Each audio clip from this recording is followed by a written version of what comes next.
Kurd एक ईरानिक ethnic group है जिसकी कि टोटल पॉपुलेशन 40 मिलियंस के आसपास हो सकती है। और कुर्द आबादी इराक, ईरान, सीरिया और टर्की में है। और कुर्द सभ्यता और कुर्द जो पहचान है वो अपने अधिकारों के लिए बहुत पहले से संघर्ष करती रही है।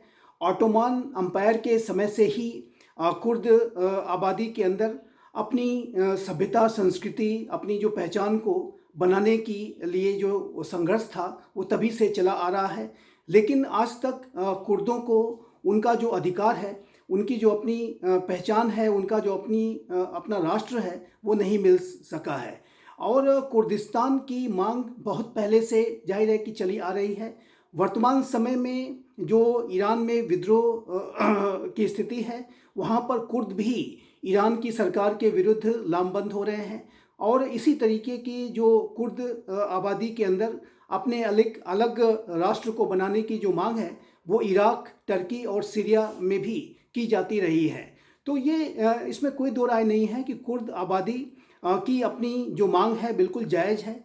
और जो कुर्द आबादी के अंदर अपने राष्ट्र को बनाने की जो मंशा है वो जाहिर है कि उनके अंदर निसंदेह बहुत गहरी है।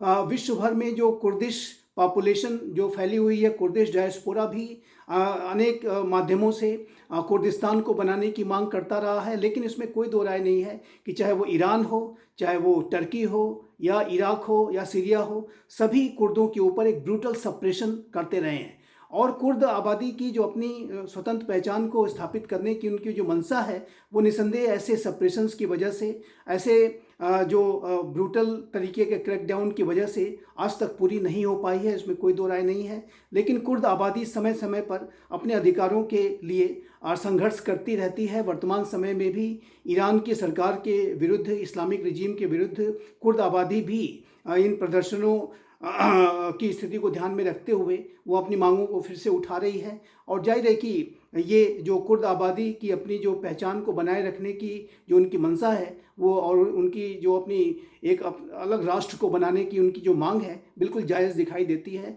कुर्द आबादी को जो डिज़र्विंग प्लेस समुदाय में मिलना चाहिए था, वेस्ट एशिया में मिलना चाहिए था, वो निसंदेह नहीं मिला है। उनके ऊपर अत्याचार और ब्रूटल सप्रेशंस ही हुए हैं।